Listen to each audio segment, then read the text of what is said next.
হরে কৃষ্ণ। আজ 23শে ডিসেম্বর 2023 ও বাংলা 6 পৌষ শনিবার 1430 মোক্ষদা একাদশী। এই মোক্ষদা একাদশীর দিন আমি শ্রীমদ্ ভগবদ গীতা পাঠ করছি।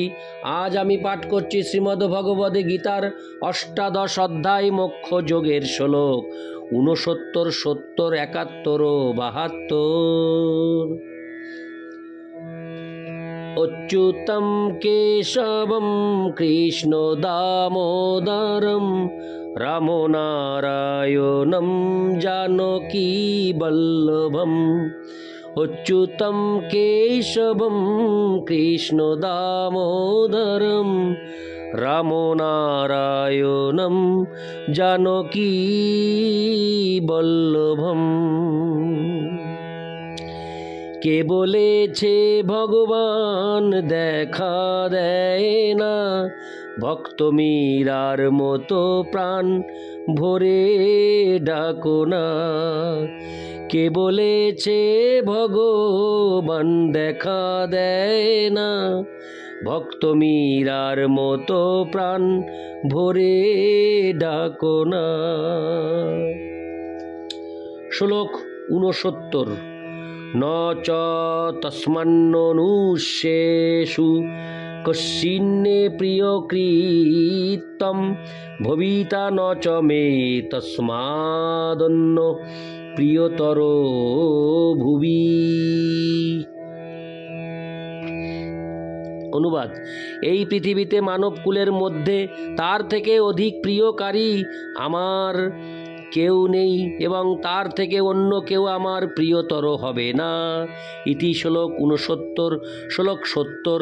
অধ্যেশ্যতে চ য ইমং ধর্মং সংবাদমাবয় জ্ঞান যজ্ঞেন তেনাহমিষ্ট স্বামীতি মে মতি। অনুবাদ: আর যিনি আমাদের উভয়ের এই পবিত্র কথোপকথন অধ্যয়ন করবেন, তার সেই জ্ঞান ও যজ্ঞের দ্বারা আমি পূজিত হব, এটি আমার অভিমত। ইতি শ্লোক 70। হরে কৃষ্ণ। শ্লোক 71। শ্রদ্ধাবান অনুসূয়শ্চ শৃণুয়াদপি যো নর সোহপি মুক্ত সুবাল্যকান প্রাপ্নুয়াত পুণ্যকর্মণাম। অনুবাদ: হরে কৃষ্ণ। শ্রদ্ধাবান ও অসূয়ারোহিত যে মানুষ গীতা শ্রবণ করেন, তিনিও পাপমুক্ত হয়ে পুণ্যাত্মাদের শুভলোক সমূহ লাভ করেন। তাৎপর্য: এই অধ্যায়ের 67তম শ্লোকে ভগবান স্পষ্টভাবে গীতার বাণী ভগবদ বিদ্বেষী মানুষদের শোনাতে নিষেধ করেছেন। পক্ষান্তরে বলা যায়, ভগবদ গীতা কেবল ভক্তদের জন্য, কিন্তু কখনো কখনো ভগবদ ভক্তদের প্রকাশ্যে গীতা পাঠ করতে দেখা যায়। যেখানে সমস্ত শ্রোতাই ভক্ত নন, তারা কেন প্রকাশ্যভাবে পাঠ করেন সেই কথার ব্যাখ্যা করে এখানে বলা হয়েছে যে, সকলে ভক্ত না হলেও অনেকেই শ্রীকৃষ্ণের প্রতি ঈর্ষাপরায়ণও নন। তারা বিশ্বাস করেন যে তিনি পরমেশ্বর ভগবান।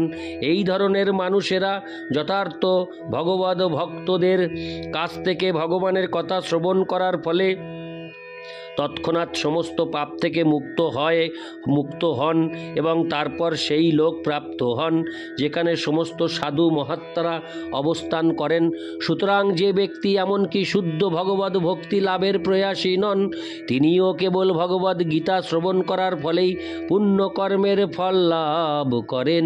এভাবে ভগবানের শুদ্ধ ভক্ত সকলকেই সমস্ত পাপ থেকে মুক্ত হওয়ার এবং ভগবদ ভক্ত হওয়ার সুযোগ দান করেন। সাধারণত যারা পাপমুক্ত, যারা পুণ্যবান, তারা সহজেই কৃষ্ণ ভাবনামৃত গ্রহণ করেন। এখানে পুণ্যকর্ম নাম শব্দটি অত্যন্ত তাৎপর্যপূর্ণ। এর দ্বারা বৈদিক সাহিত্যে বর্ণিত অশ্বমেধ যজ্ঞের মতো মহাযজ্ঞ অনুষ্ঠানের উল্লেখ করা হয়েছে। যারা শুদ্ধ না হয়েও কেবলমাত্র ভক্তিযোগ সাধন করার ফলে পুণ্য অর্জন করেছেন, তারা ধ্রুব মহারাজের শাসনাধীন ধ্রুবলোক লাভ করেন। ধ্রুব মহারাজ ভগবানের একজন মহান ভক্ত এবং তিনি যে বিশেষ গ্রহে বাস করেন তাকে বলা হয় ধ্রুবলোক বা ধ্রুবতারা। ইতি শ্লোক 71। শ্লোক 72। কশ্চিদেতো চচ্ছুতং পার্থ তয়ৈকাগ্রেণ চেতসা কচ্চিদজ্ঞান সন্মোহ প্রনষ্টস্তে ধনঞ্জয়। অনুবাদ: হে পার্থ, হে ধনঞ্জয়, তুমি একাগ্র চিত্তে এই গীতা শ্রবণ করেছ কি? তোমার অজ্ঞানজনিত মোহ কি বিদূরিত হয়েছে? তাৎপর্য: ভগবান অর্জুনের গুরুর ভূমিকায় অবতীর্ণ হয়েছিলেন, তাই সমগ্র ভগবদ্ গীতার যথাযথ ভাবটি অর্জুন উপলব্ধি করতে পেরেছেন কিনা তা তাকে জিজ্ঞাসা করা তার কর্তব্য ছিল। অর্জুন যদি না বুঝে থাকতেন তাহলে ভগবান কোনো বিশেষ বিষয় বা প্রয়োজন হলে সম্পূর্ণ ভগবদ্গীতা আবার ব্যাখ্যা করতে প্রস্তুত ছিলেন।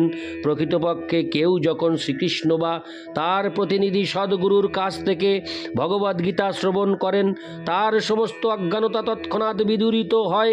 ভগবদ্গীতা কোনো কবি বা সাহিত্যিকের লেখা সাধারণ গ্রন্থ নয়, তা পরমেশ্বর ভগবানের মুখনিসৃত বাণী। কেউ যদি সৌভাগ্যক্রমে শ্রীকৃষ্ণ বা তার যথার্থ প্রতিনিধির কাছ থেকে এই বাণী শ্রবণ করেন তাহলে তিনি অবশ্যই মুক্ত হন এবং অজ্ঞানতার অন্ধকার থেকে নিষ্কৃতি লাভ করেন। ইতি শ্লোক 72। অচ্যুতম কেশবম কৃষ্ণ দামোদরম রাম নারায়ণম জানকী বল্লভম। অচ্যুতম কেশবম কৃষ্ণ দামোদরম রাম নারায়ণম জানকী বল্লভম। হরে কৃষ্ণ।